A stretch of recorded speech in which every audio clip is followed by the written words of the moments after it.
Welcome to the CoLab, the only podcast for business owners who are committed to growth through the power of collaboration and teamwork. Get ready to put your heads together to boost your business to the next level with your hosts, the ultimate team players, Megan Marsh and Munar.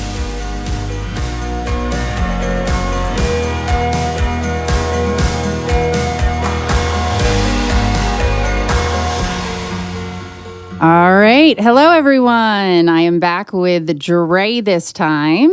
Hi, Dre. Hi, everybody. And last time that you were with us, I had on 3 of our new employees, salespeople, 3 women that I interviewed. And so Andre and I wanted to start sharing with you today about onboarding new people. You had the girl gang here. We did have the girl gang here. It was awesome. I love the girl gang. And so, we just had a very unique experience for any of you that have, this could be if you have a team, right? You work for someone and you're building a team. It could be if you have your own business, when you bring someone new on. We wanted to talk about onboarding new people because, when you bring new people on, there's a way to do it and a way not to do it. Singular or plural. But before we get started like normal, one of us needs to share our super special question. Whose turn is it? I think it's my turn. Oh, okay, good. Here we go. This one's kind of cute, kind of fun. If animals could talk, which one would be the rudest?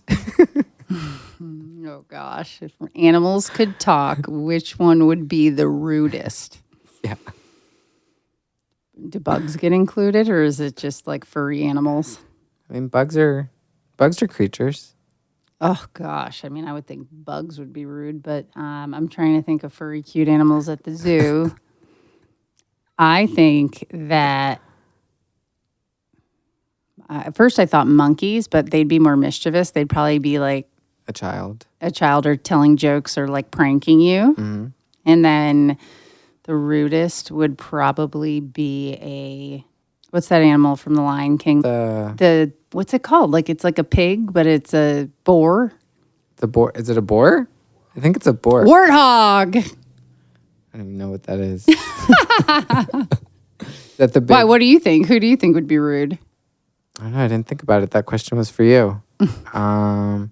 One of my dogs is kind of a little jerk. No, I love your dog. He gets mad and pees in places. Like, he's a jerk. He's so sweet, though. Mm-hmm. I don't think he would be mean. Rude. I'm going with warthog. Warthog? You'll have to look it up.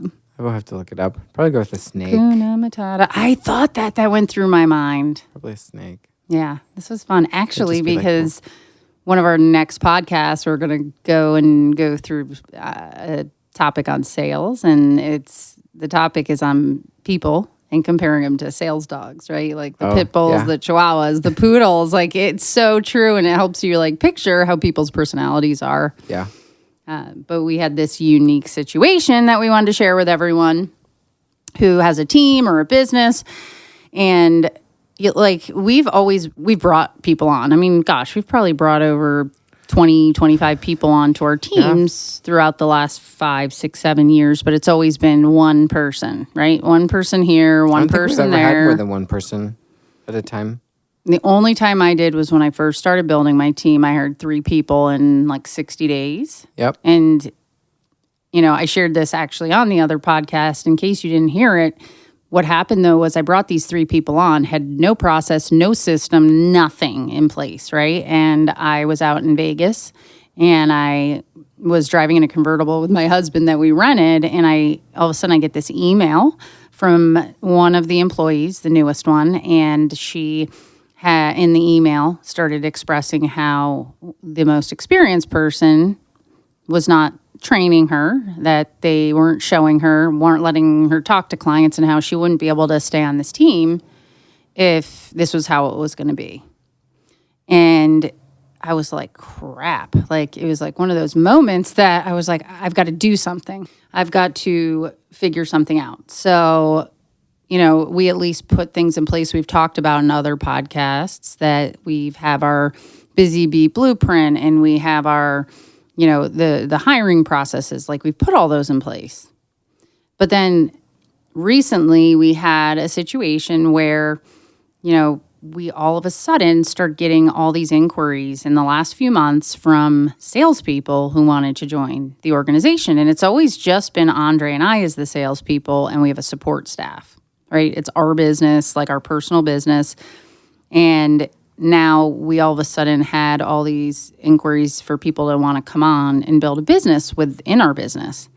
And at first it was 1 or 2 people. Well, we just, in the last week, we've onboarded 10 people in 1 week. That's been fun. Good times. We are so excited to be growing our business. It's what everybody wants when they have a business, right? Like to grow your business, to impact other people, help them be successful.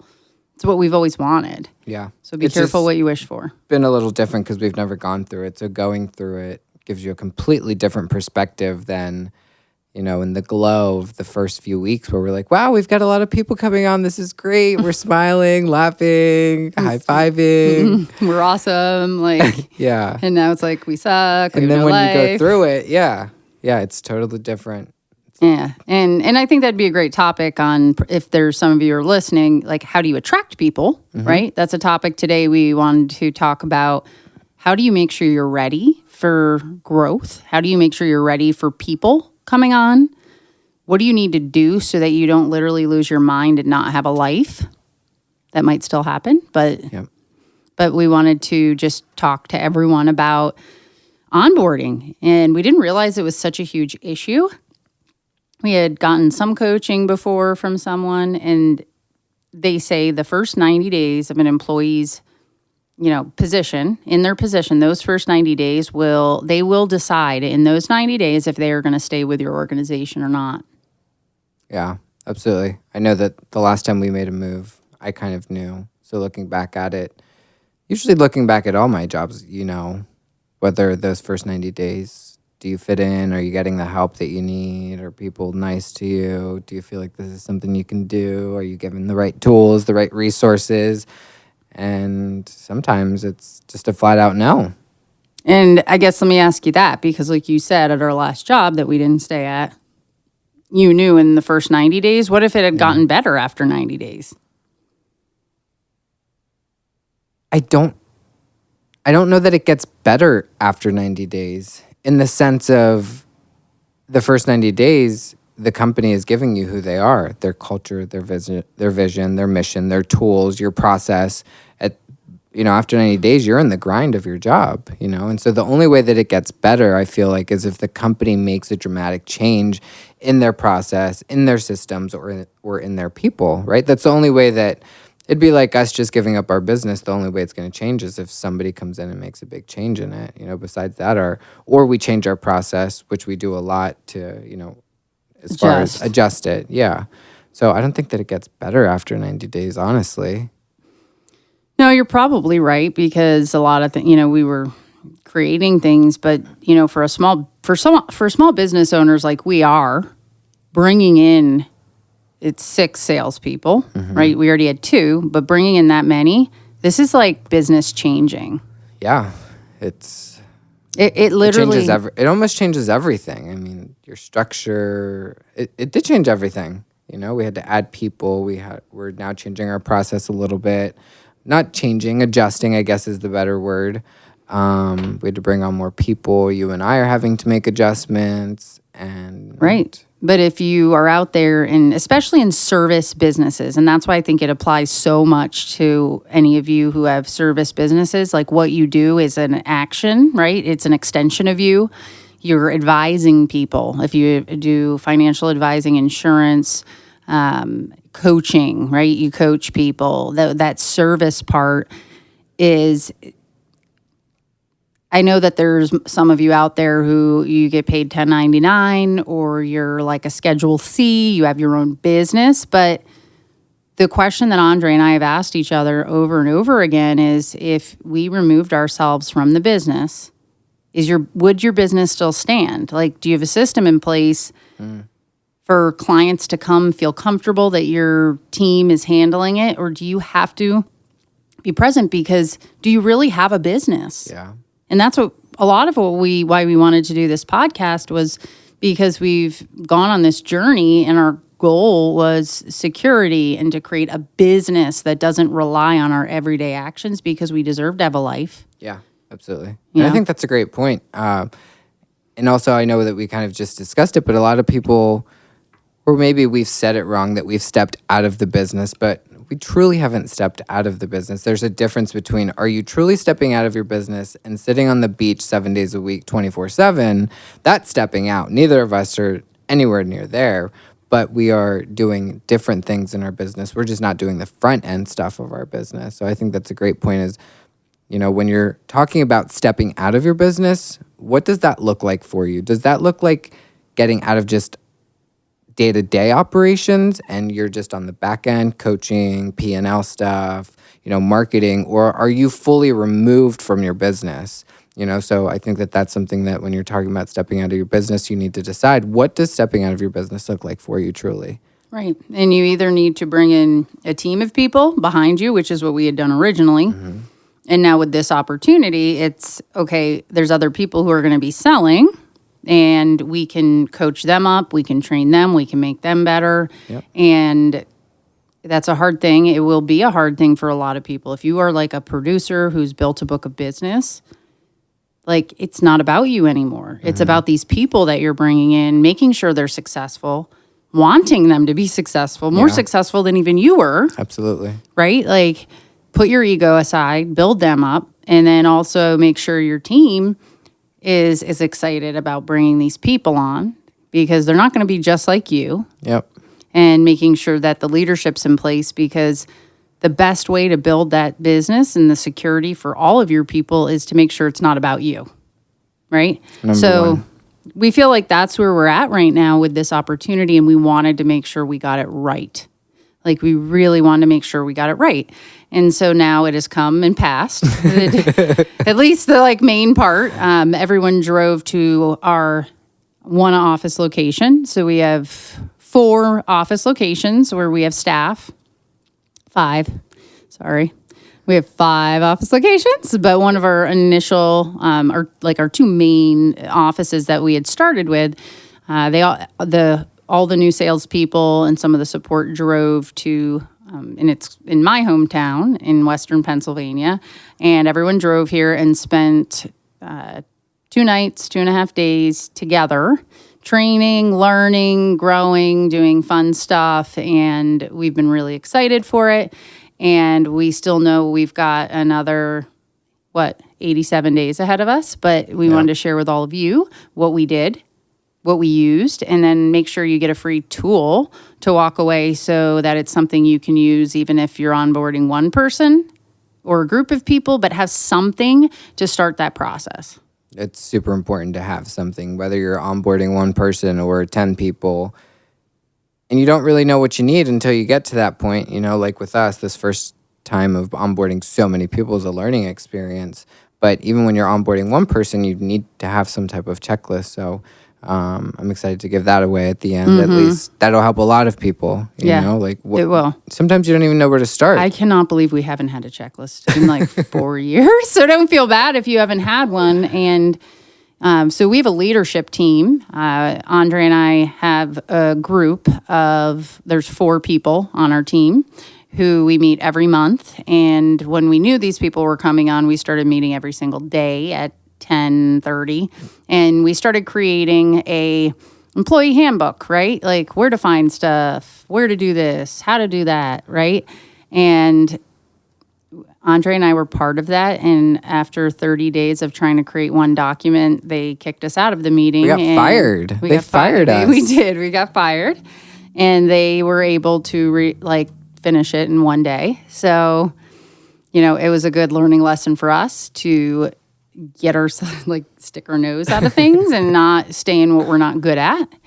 But it's also what happens when you give your leadership team power, right? Mm-hmm. Instead of you feeling like you have all the power. Right. And they can tell you that, hey, just step out. Right. But it's still hard because, so this document is it's going to be the giveaway. No, I'm sorry. We said we're going to give away the new hire checklist, which we did do together. And the new hire checklist is mainly for like that first week, first day, first week, right?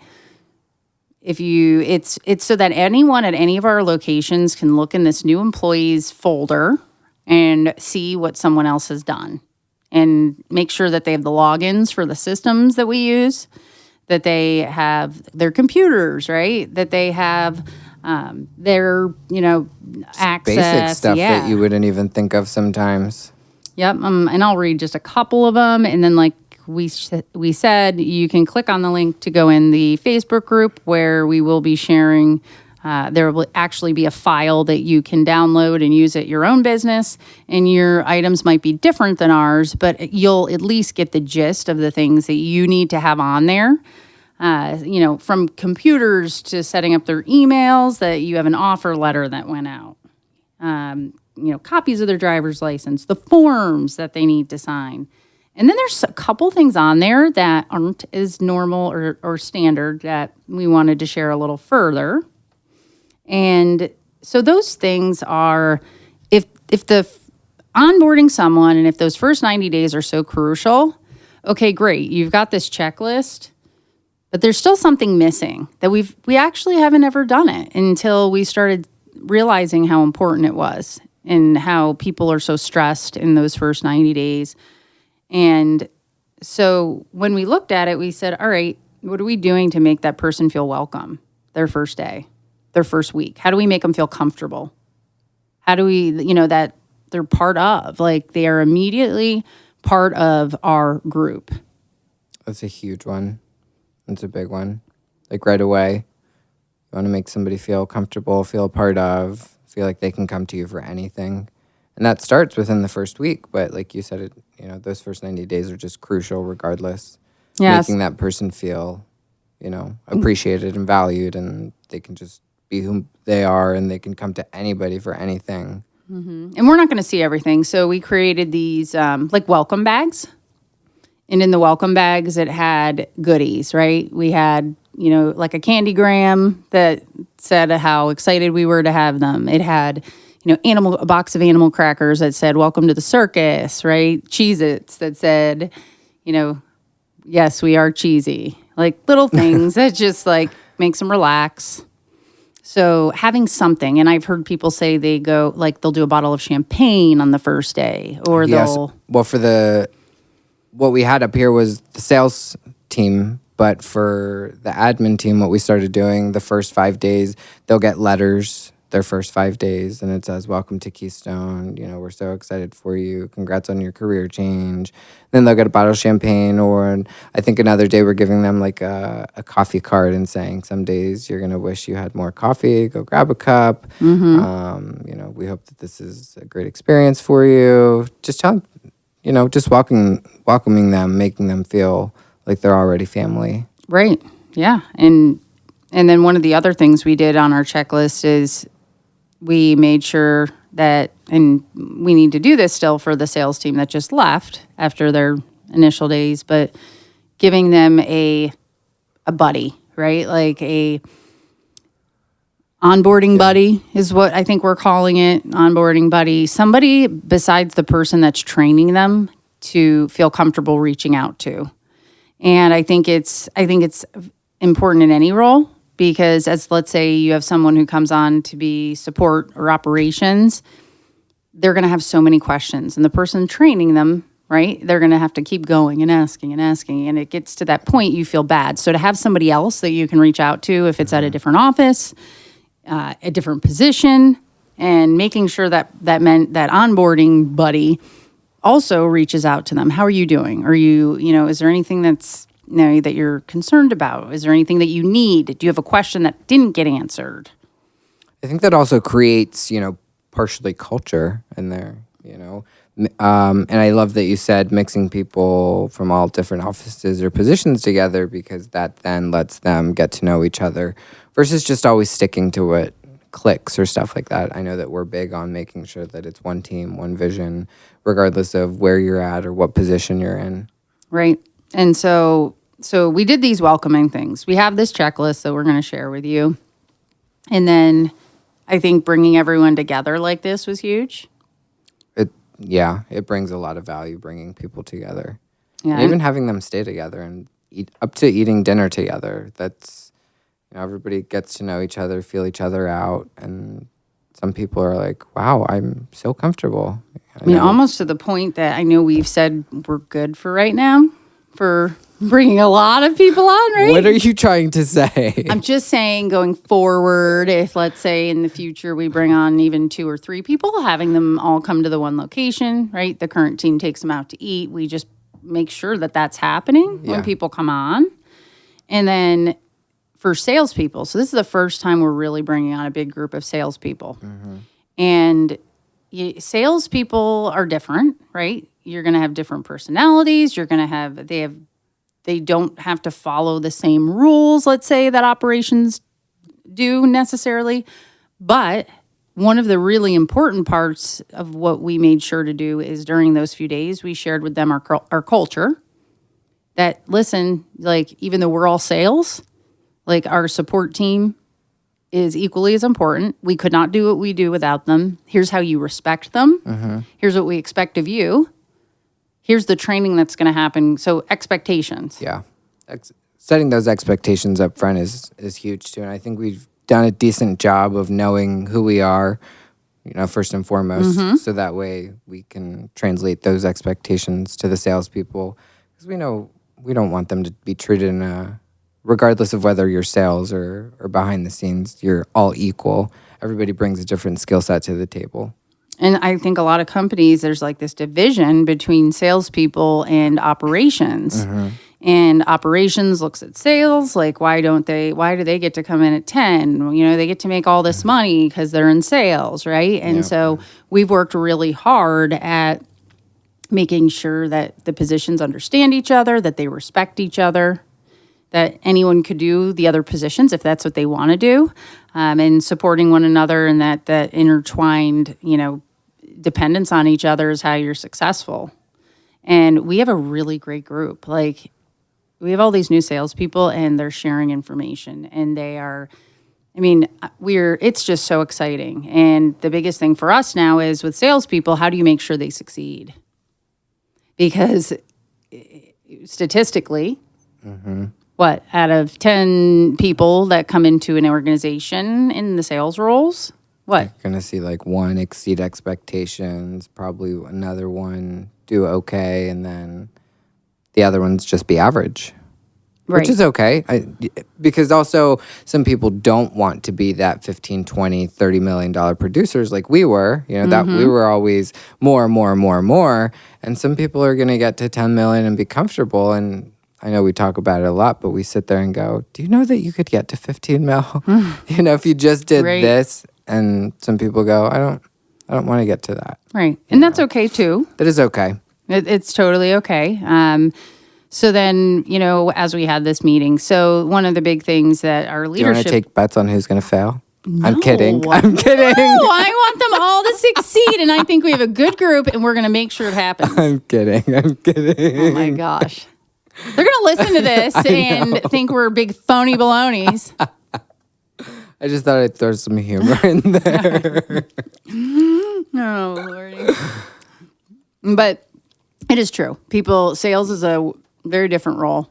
You have to get out of your comfort zone. And so the things that we shared and told them here, we shared the things that worked for us when we're going to start doing the training. But the biggest thing we shared with our leadership team as we were getting ready with this checklist, all the things we've been making is we have 10 people coming on. That means, like, when we have one new person, they have tons of questions. Tons of questions. So 10 new people? Yeah, and then you're talking some of our sales staff that are fresh to the industry, like don't even know what a 1003 is. And we're just, at that point, I just start banging my head against the wall. Right. So how do you create a situation? Because our business needs us to keep operating until they're up and running. Our team needs time to work on our work. The new people need time to get trained. And most small businesses, including ours, they call it like, it's like this, I think I'm calling it like that. Is it the caveman or the where you watch Like, see what I do, watch, sit there next to me. Let me show you. Do? Yeah, let me, like, tink, tink, tink, tink on your computer, like watching what someone's doing. Yeah. Right? And that's not going to work with 10 people. No, not this time. It's not going to work. And so over the years, I've kind of shared, I'm a big video nut. Are you really? Yeah, I am. And I've been saying to everyone, we need to be recording what we're doing on screen. We need to record everything we do because then they have something to watch, right? And now, are we wishing everyone did that? Wishing is, that's like the lowest word. I'm trying to find a much better word. It would have just helped so much, but I guess we live and we learn. So we have some stuff on video, but now we're going through the process. We're creating videos. There's different apps that you can use to create stuff like this. BombBomb is one of the apps that I use that it will like record your screen. There's also a free app. You can do up to 5-minute videos. It's called Jing by TechSmith, because when we decided, all right, we've got all these people, 90 days, they need to have the support. We said, all right, we picked a time to train them every day, and we're going to share that responsibility among our leadership team. And so every day between 1 and 2:30, I think is the decided time. One of us is going to be on there, and we have an outline for 90 days, the topics we're going to cover. And the question to us was, do we create videos that they have to watch, then come into the training, right? Or do we live train them and record those as we live train them? Yeah, that was a big question.